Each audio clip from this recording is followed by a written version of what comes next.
get started. Thank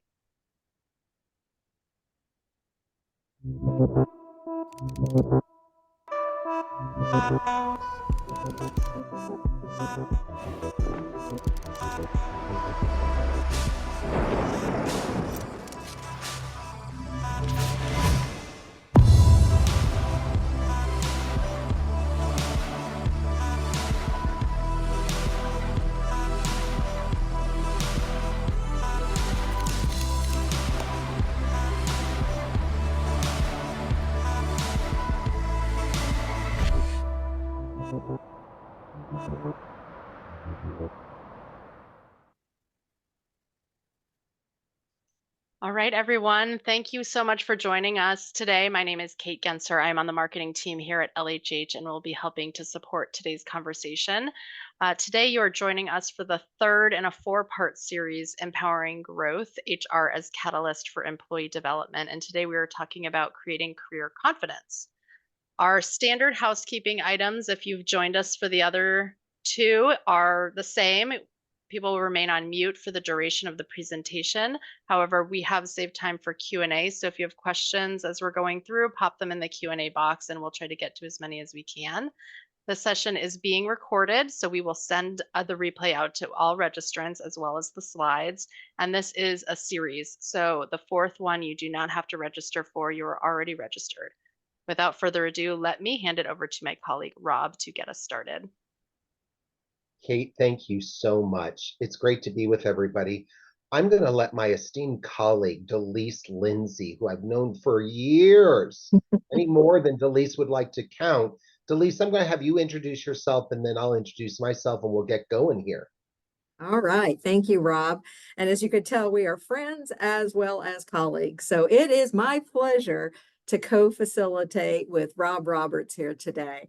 Delise Lindsay, I'm a senior coach and executive coach and facilitator.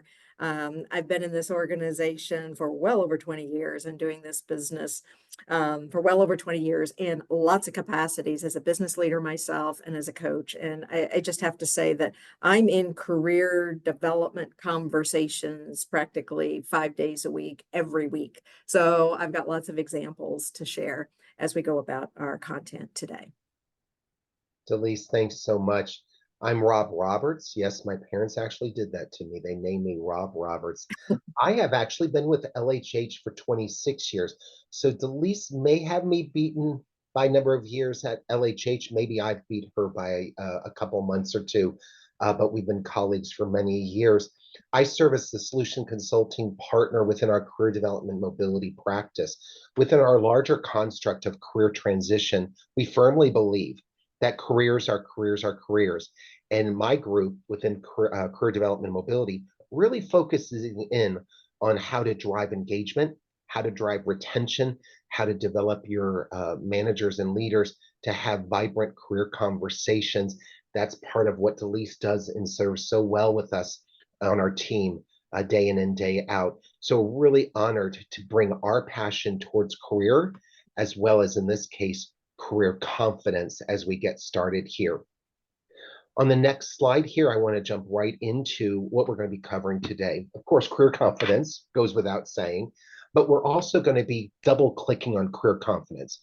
What are those elements that are pertaining to actual self-confidence as well as self-worth?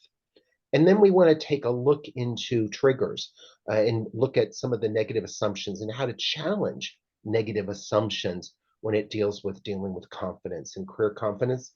And then what are some possible strategies to enable, activate career confidence, not only in ourselves, but also in the employees within our own organization. So we look forward to that as we implement this agenda going forward here. With that said, you'll see that career confidence, what does it involve? It's both self-confidence and self-worth, as I've already said here, as well as the belief that you can do the job. I think that's really important, having that inner voice that's saying, I'm competent, I am able to do that. We also need to think about purpose, passion, having a realistic career plan that foundationalizes our confidence. But the point of what Delise and I really want to come alongside you all with is some best practices, some learning, some research, etc., that kind of unpacks this more fully as we go forward. I want to start off on the next slide here and go directly into an activity poll because again, confidence is a big topic. So we're just going to be scratching the surface today and sharing some insights and tools, as I said, for use to use for yourself and for others within your organization. But for right now, we're curious, how important is creating career confidence to you and your teams? Let's go ahead and put that poll out there. You'll see you've got a range there. Very important, somewhat important, neutral, somewhat unimportant, not important at all. Oh, So we let's got a clear leader, Rob. Look at this. We got a already clear, we've got a clear leader. fantastic. Delise is going to be my commentator here. So, Delise, what are we seeing? What are we seeing? And when we close it out, let us know here. Yeah, right now we have 76% believe that career confidence is important. Wow, look at that. Very important, no less. And then we add that somewhat important. We're at 97%, right? Mhm. Wow, that's fantastic. I don't think that's any surprise to us. We're seeing, especially in the surging that we're facing, just in the world at large, this whole area of confidence, how to navigate confidently, how to deal with anxiety, which could be actually internal anxiety, is very, very important. Fundamentally, our behavior, our use of skills, the actions we choose to take are all underpinned by our level of self confidence and self worth. As leaders and managers, you each play a role in helping employees develop their skills and knowledge and overall competence. But confidence is not always overtly observable, as we all know.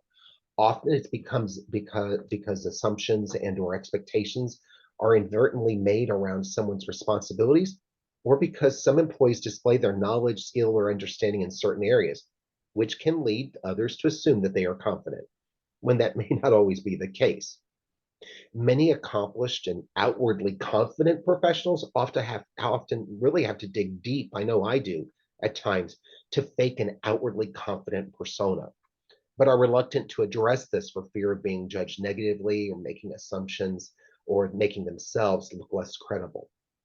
I'm sure many of you can relate to faking the outward confidence at times. I know I have, but how draining is it to do that? Is this ideal for sustainable career growth? Many times, the higher up you go within your career, the more intense this can feel. However, what we find is what sets many professionals apart is their openness to create inner change and a willingness to develop themselves with a more confident, more of a growth mindset moving forward. With that said, we'll go to the next slide here. And we're going to double click first on that component of self confidence. So, what's a great definition of self confidence? What does self confidence look like to you? I would invite you all to go ahead and type in your thoughts, your suggestions around what is self confidence in the Q&A box. Let's go ahead and use that just to populate some ideas. And Delise, let's see what comes up for us here. Sure.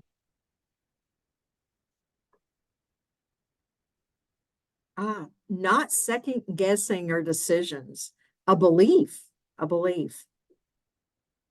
Knowing you're a high performer, having a clear idea of what you want and how to get there.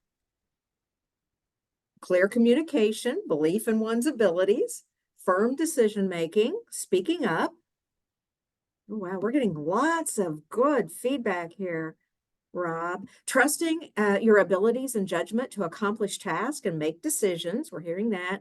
You believe in yourself. There's a theme. Mhm. Yeah. Not afraid to take risk.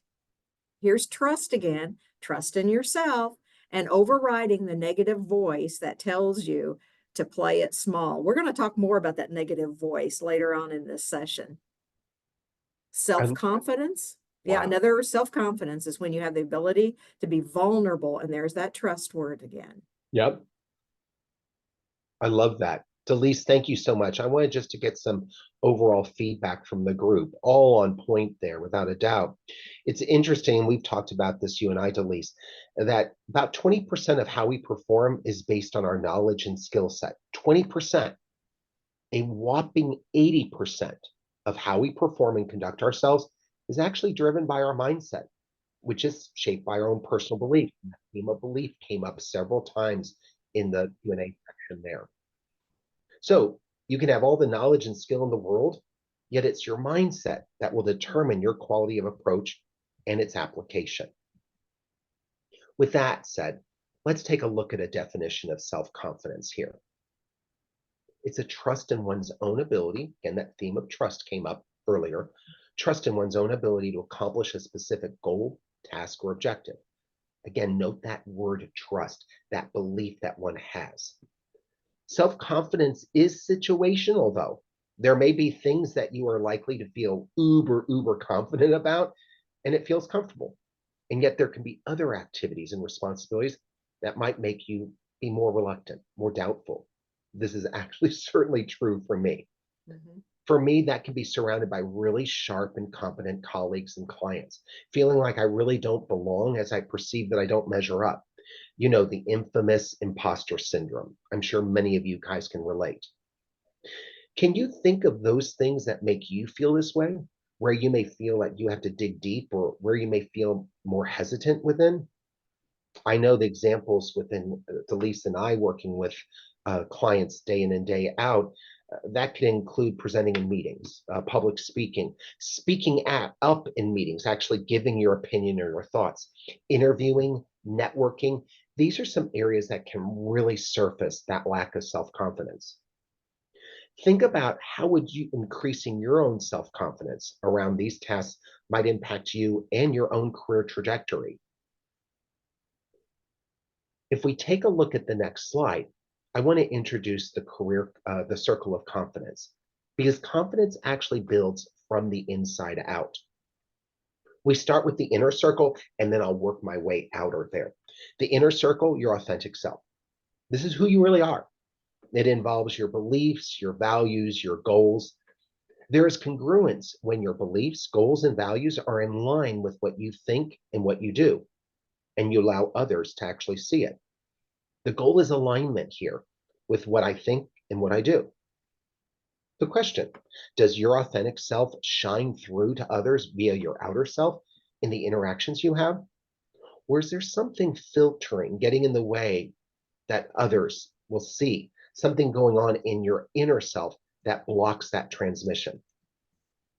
Through our research here at LHH, we know that being authentic is tied to both our internal and our external confidence. And people often talk about this whole area, the word came up before, being vulnerable. And many of you will know very clearly Brene Brown's work, her studies in human connection, the ability to empathize, belong, love. There's some poignant, funny talks that she's done. She shares some deep insights from her research and talks about how you can bring your whole self to work. One of her TED Talks is one of the top 4 most watched TED Talks out there. I highly recommend, if you haven't seen it, look it up. Just simply search vulnerability or authenticity for it within TED Talks. That middle circle, your inner self. It's important to understand your many selves, your physical side, your emotional, your spiritual side, etc. This really requires being in touch with your mindset and taking charge of that good old area of self-talk. It's the idea of being the CEO in charge of your own mind, taking charge and directing it versus being run by it. For example, those of you that are athletes, or if you've studied world-class athletes, in just about every sport, they go through a thought process. Many times it's a visualization, if you will, before they compete or start the next play. Scott Elbin actually references this in his book, The Next Level. In golf, if you guys are golfers, I personally am not. The windmill always gets in the way of, never mind, I won't go with that, Jeff. In golf, it's called the swing thought. Before swinging the club and hitting the ball, an accomplished golfer will actually visualize the desired result and the swing it will take to produce that result. While the result doesn't always match the thought, a positive swing thought is much more likely to yield a good outcome than a negative one. This use of the concept of a positive swing thought before meetings or important conversations, I think, is really critical for each of us. Asking yourself up front, what do I want to accomplish in this meeting? How do I need to show up to accomplish this? actually incorporating this as part of your preparation. Many of you probably already do this. So, what do you say to yourself about yourself? Does this message cover up, cloud, or confuse the real you? Does it cause you to hold back or behave in an effective way? The idea of affirming statements may seem fluffy to many of us, but there's some really hard science behind it. We've all heard the term psychosomatic symptoms. Living a healthier life requires positive thinking and eliminating habitually negative and self sabotaging thought patterns from the mind. So, what about your inner confidence? What is the self talk that is going on in your head? Are the voices building you up or are they diminishing you? Key here is for each of us to take charge of our self talk. Finally, that outermost circle, the outer self. What are others actually observing in you? This is part of just what's visible to them. How do I demonstrate respect for myself? How do I demonstrate respect for others? How do I project confidence to others through possible arrogance, timidity, assertiveness, or real positive approach? The outer self looks at the ways people behave. If you see yourself and your needs as more important than someone else's, this affects how you come across to others. What situations are you most comfortable with? When is it easiest to show up as your best self? And at the same time, when do you back away? The goal is alignment with what you think and with what you do. Is there congruency with who I am and what I'm doing? Is there alignment of my thoughts, my actions, and my ultimate behavior? Am I acting in a way that demonstrates respect and acceptance of myself as well as those others around me? Again, something to be mindful of. Let's go on. As we take that and we go into the next slide, the bottom line here, and we're going to go back up one. There we go. The bottom line is building and rebuilding self confidence is a skill. It's based upon our perceived level of competence around a particular skill or task or goal. We have it in us, but it takes consistent, intentional awareness, and most importantly, action to develop it. It is true that action does breed confidence, you all. So let me ask in the next slide here, what can low levels of self confidence lead to in the workplace? Think about this for a moment. What can low levels of self confidence lead to in the workplace? I'd like you all to use the Q&A again, and let's get some feedback from you all about what could be results from low levels of self confidence.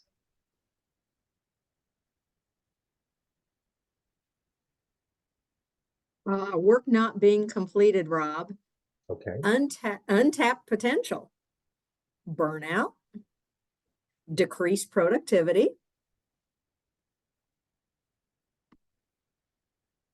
A lack of risk taking and innovation. A lack of career progression. Ooh, here's a good one. Disengagement. Inactivity, complete inactivity. Unsupportive leaders. Not showing up your best self. And you might decide not to share valuable information or ask important questions in meetings. Wow. I love that one. I love that. Not asking for new assignments, lost opportunities, poor leaders, fixed mindset, low performance, testy communication. Sounds like somebody speaks from experience there. Yeah. Isolation, lack of trust. I love that isolation, though. That was, I mean, some of that is inward stuff that's being uncovered here. I love that. Mm-hmm. Again, some real repercussions we're seeing here, Delise, when low self-confidence enters into the workplace. Not only relationships in general, but into the work, our daily work lives.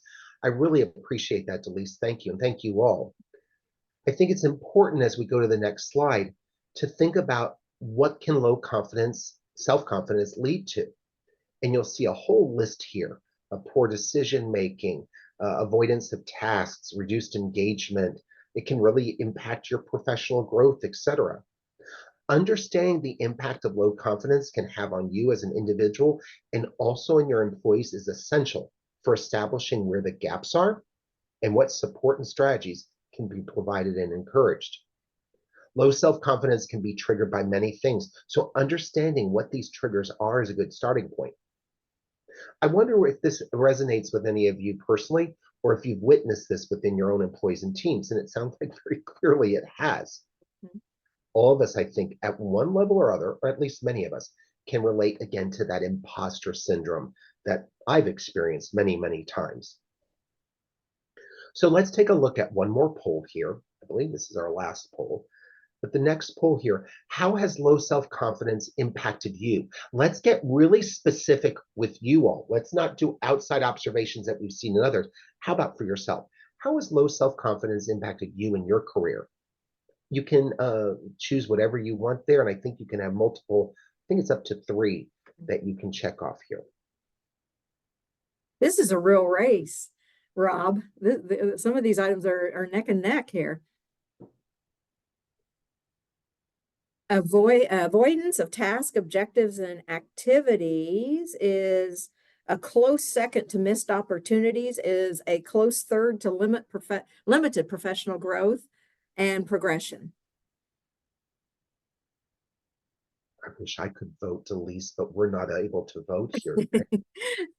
No. Here we go. Okay. So it looks like missed opportunities wins the race.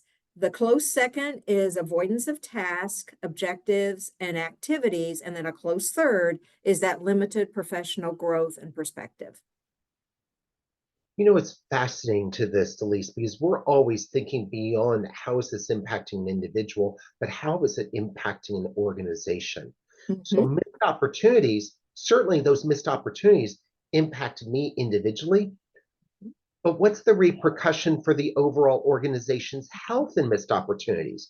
Limited professional growth and progression, that's not only limiting me, but it's limiting the value that I can bring to the organization and bring more of myself, my talents, God-given gifts, etc. And then the avoidance of tasks, objectives, activities, that hits productivity issues. I mean, across the board, there are real repercussions here. I love that. Thank you so much, Delise, for going through that. Again, strengthening confidence isn't an easy process, and there's no one magic cure. But like all change, it is possible with commitment and effort. It's also important to highlight that while self confidence and self worth are intrinsically linked, they are different. And this is an important distinction to make, which we're going to touch on next. Let's take a look at self worth. What does self worth mean to each of you? It might have a slightly different coloring than self confidence. So again, go ahead and use that Q&A section. It's not technically a poll, but we want your interactivity here. We want to see what's resonating with you. What is self worth here? What words best describe self worth? Go ahead and drop those into Q&A for us. I am enough. Self-love and self-respect, valuing my time, being seen by others as helpful and adding value. There's a theme here around value. You value and respect yourself, and you know what you bring to the table. Belonging. I'm not an imposter, Rob. Wow. Having boundaries. I love that one. Value of my own abilities. Belief in myself. Being kind and understanding toward others. That's a little Mm, different perspective, wow. Wow. especially during difficult times. I matter. Image. Courage to set those boundaries. Active member of the team, because there's an impact to the team too. We've talked about the impact to the organization. There's absolutely an impact to the team. Yep. And let's see, what might be different? Challenging others. Knowing when to care for myself. Wow. Wow. I love this, Delise. This really gives us a really broad perspective on self-worth. It wasn't all defined in one area, which I appreciate. Because really self-worth or self-esteem is Mhm. about your own self-evaluation. It's how you view yourself. Think about that for just a second. What lens? Think about a lens, the power of a lens. What lens do you view yourself through? Is it accurate? Is it inspiring? Is it motivating, supportive? The beliefs you hold about yourselves, the beliefs I hold about myself, will determine how we view ourselves and ultimately lead ourselves. These beliefs are developed through our own conditioning and can many times be based upon the beliefs of others around us. It's why these are referred to as limiting beliefs, because they encourage us to formulate negative assumptions many times and learn coping behaviors that we draw from when we navigate challenging personal, professional situations, believing they are actually supporting us even when they don't. They are often used as a self preservation mechanism, but not for success.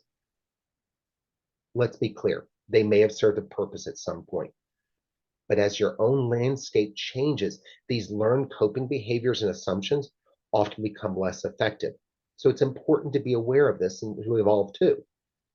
What led you to this point isn't necessarily going to successfully lead you in the future. So relying on them creates limitations in how you show up and progress in your career. It's very common. I see it all the time to see professionals relying on external validation as a source to building their own career confidence, which ultimately is wholly unreliable as a standalone strategy. What happens when that external validation is there or it's missing? This is ultimately our responsibility to recognize and value ourselves. So, with that said, let's just take a look at what some of these career limiting behaviors might negative self assumptions encourage. Again, this is a list. We could go longer than this. Seeking approval, validation, that external validation, definitely. Always saying yes. Again, impact to engagement, etc. Placing more importance on others' opinions of myself, um, analyzing what people think, minimizing, catastrophizing. Again, just an array here of some of those career limiting behaviors. Again, this is impact beyond just in our own world, it impacts our careers over in general. Delise, I think this group has heard me long enough. I want to hand over to you, my friend, and help us out with some negative assumptions and how to challenge those. Okay. Thank you, Rob. It's my pleasure. In a different voice in the room here. So as you heard from Rob, those negative assumptions, those self-doubts start in our head. This the chatter that goes on in our head. And this key word here is assumptions. And when they're assumptions, they may not be accurate. They may not be true. And we want to think about, so what triggers, what situations, what people, what deep-seated values, maybe past experiences trigger those negative assumptions or those self-doubts. So let's look at the air technique. And I love this for interrupting that noise in your head, that chatter in your head. And it's basically, it's a tool and it is something that you can use, becoming aware, acknowledging first that the chatter is going on, that there is a trigger that has just brought that self-doubt to my mind. And when you think about that, so you want to be aware. So what are the messages in your head, in your head? How does it make you feel? And how are you reacting to that? And then the interruption, because we want to stop it. So what are you saying? Enough is enough. Let's cut it off. I'm not even going to listen to myself. And then we want to reframe. And I love the reframe. The reframe is kind of shifting that perspective. being aware, stopping it, now shifting that thinking to something more healthy, more supportive, more positive. And then finally, returning back to the situation, back to the meeting, back to the conversation with a new frame of mind. So, and this takes practice. It's a new behavior because if you have a default of going to that negative place, to those negative assumptions and that self-doubt, this is a change. And Rob has kind of talked about the changes, and it's got to start in your head, and it has to be a desire to change. And it's not a one-time fix. You just can't, you know, go through this air technique and think that you've got it all solved, because these are maybe years and ingrained Yep. negative assumptions that are triggered by certain events, people's situations. So now let's actually look at a situation, and let's walk through the air technique. And let's we've mentioned imposter syndrome here. A lot of you mentioned it. Rob has mentioned it. So let's kind of go there because I think we can all relate to that. So let's say that you're in a meeting, or you've been invited to a meeting, you're there. And you're acknowledging that, you know what, I really don't belong here. These people have more knowledge than I do. They're higher level than me. What can I add to this meeting? And if I say something, I'm going to expose myself. And it's going to be really embarrassing. And anything I say is just going to not make sense to the others because they're coming from a much higher position than what I am. Okay, so now we've got to stop it. And Rob, when you stop that that chatter in your head, what do you say to yourself? Enough. Stop, Rob. I just have to have something that jolts me right up front. Mm-hmm. Yeah. And usually mine is, okay, get over yourself, Delise. Just get over it. Enough of you. So whatever that interruption is, that'll be your mantra. And I can remember coaching a young lady, and she was a strategic manager for a medical device company. And she would start her meetings really strong. And if somebody, though, in that meeting questioned her, all of a sudden her demeanor would shrivel, would shrink. Her tone of voice would almost go away and get much lower. And through the coaching, she decided, I want to have a mantra. Excuse me. And her mantra was, I own this. I own this. I own this. And it was really enlightening to see how that one mantra really helped her shift that negative assumption in her brain. So we acknowledge, we interrupt. Now there's the reframe, and that is, I am worthy. I do own this. I have knowledge and expertise that is valuable, and my input is valid. I can back it up with my experience. I can back it up with data. I have information to back up my perspective or my suggestion. So why am I doubting myself? And then finally, return to reframe and return. So acknowledge, interrupt, reframe, return, and show up differently with confidence.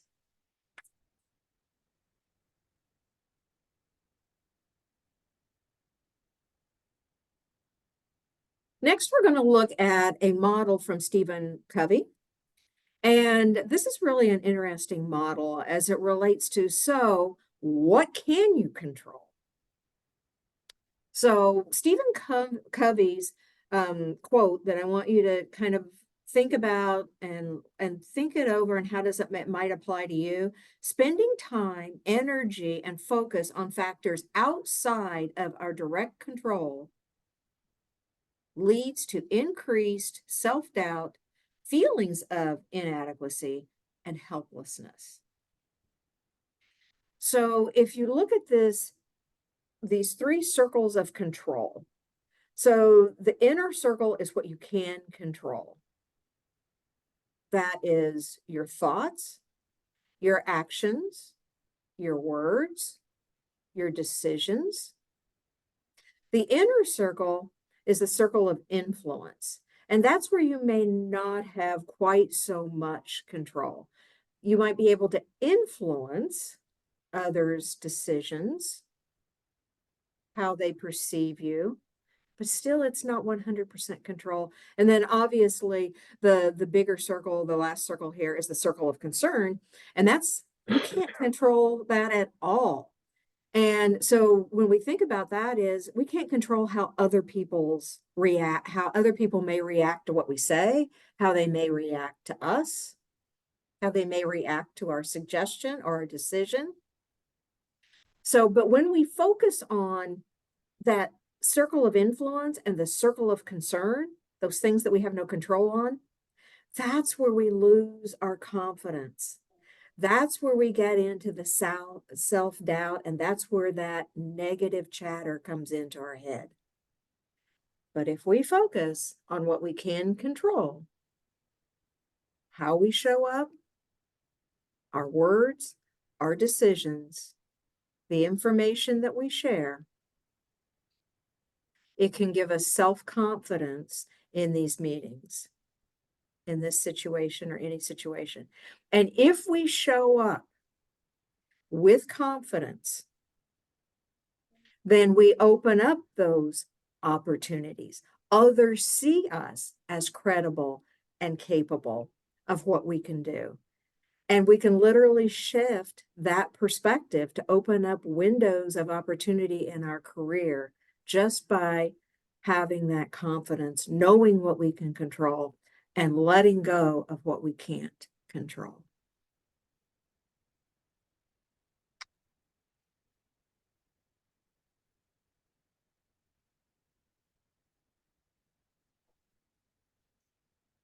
So now let's look at some really tactical, strategic things that you can do to enable career confidence. And I'm really excited about these. And the first one is knowing your value. And here are some items. What specifically do you bring to the table? And one technique here is knowing what the agenda is, preparing ahead, having your data and your information ready to go. Where have you made an impact before? And I've got a model and a technique that I'm going to show you that'll really enhance your confidence. And what key skills did you use in that accomplishment? What have been some of your outcomes, results, and significant achievements? And we're going to see how important it is to quantify those, build in metrics if you can. What do you consider to be your core attributes and your expertise? We're going to talk a little bit about feedback and how to get that feedback in a second as a tool. Who or what are you the go-to person for? What do people see you as the subject matter expert in? Okay, that's one way to find out. Review that feedback. We're going to talk a little bit more about that, and really take note of your performance review, your KPIs, what you're accomplishing as it relates to your performance goals. And then again, asking that feedback, which is going to be so important. So see, there are multiple data points that you have access to that can help you build your confidence, acknowledge your value, and it's factual. It's not assumptive. It is actual data, information, and it is factual to validate your self-worth. Okay, now I'm really excited to share you the SOAR model. Okay, like I mentioned early on in my introduction, I've been doing this work well over 20 years.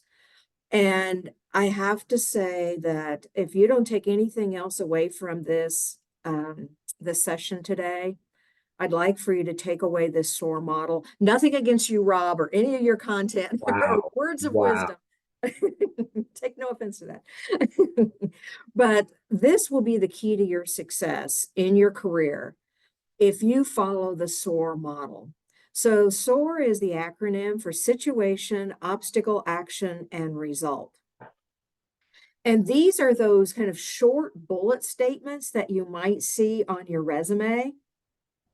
These are those short statements that could look something like saved company, $100,000 in effective negotiating with vendors, something to that effect. Okay.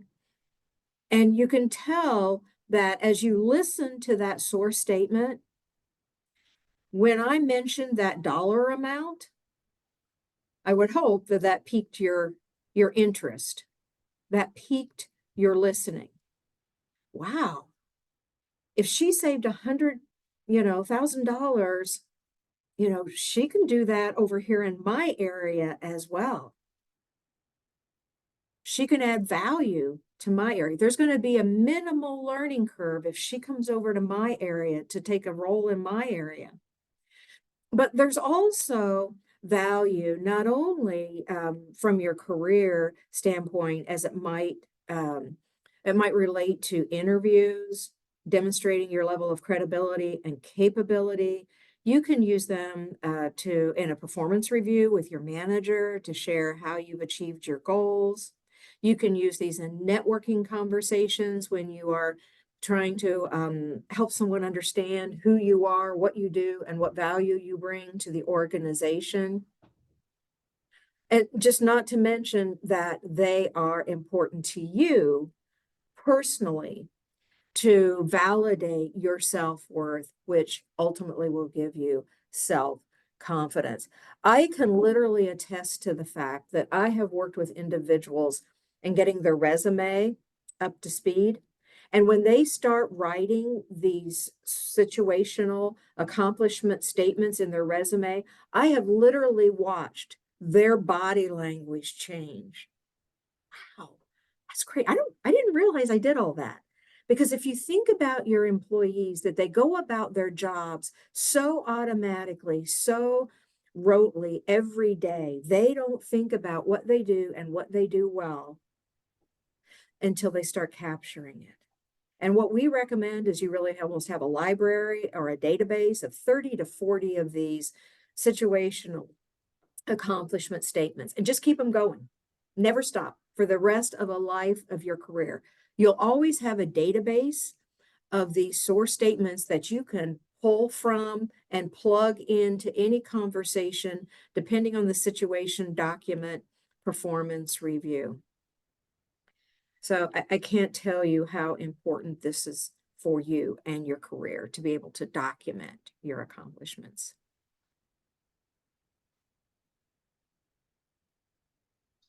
And we were just talking about another way to kind of switch those assumptions and to confirm your value is to really get some feedback.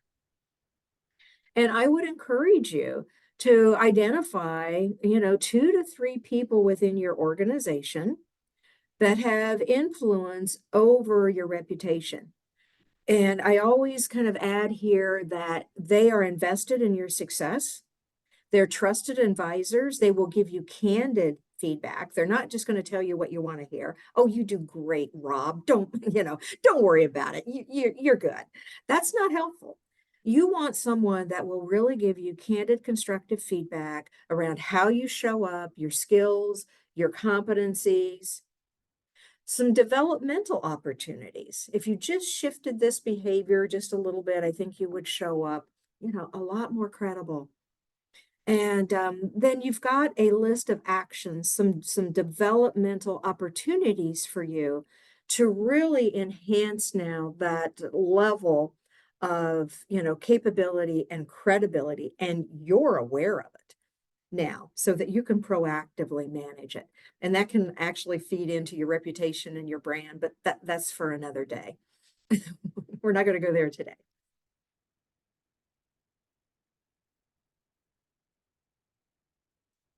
So now let's kind of in kind of wrapping up our session today, some tips for building self-confidence, your career confidence. And it's first of all, you have to know what those triggers are. You have to be aware of what are those negative assumptions and those self-doubt that's going on in your head. What's the chatter? And then identify your value. Approach that with facts. Write your source statements. Get that feedback. And I'm going to speak to the managers here of how you can actually help in the critical role that you have in building self-confidence, self-worth, and ultimately career confidence in your people by telling them what they do well. Giving them feedback. Sometimes we think about feedback it's always about developmental opportunities, but think about giving them positive reinforcement when they do something well. And when we talked about, they don't always understand what those metrics are and the quantification and the results are. Help them with that. You probably have the data. You may have the reports. So make sure they understand what they're accomplishing, or as a key member of a team, what you're accomplishing together. And then challenge those negative assumptions. Where's that coming from? How am I going to shift this? Interrupt it and reframe it. You know where those triggers are. Use that AIR technique we were just talking about. Reframe and return back to the situation and the conversation. But just remember that that's going to take practice. It's not a one-time fix. Know what you can control and let go of what you can't control, because that's where the stress and the self-doubt comes in. And then finally, track it. Track your progress. Hold yourself accountable, because this is a shift in behavior that will be critical to your career success. And keeping in mind, it starts with you. It starts in your own thoughts. And then it's an intentional desire to shift that behavior based on facts and data.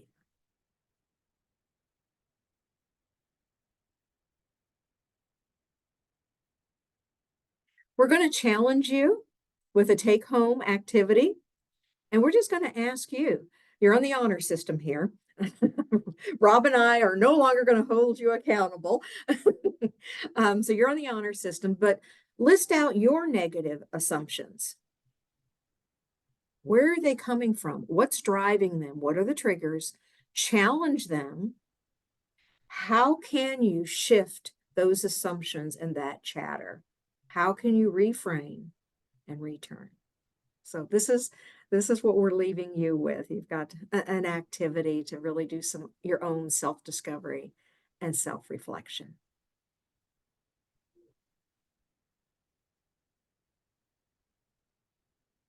And of course, we at LHH, all of our content is research-based, and these are some of our sources of the research, of the models and the information that Rob and I brought to you today.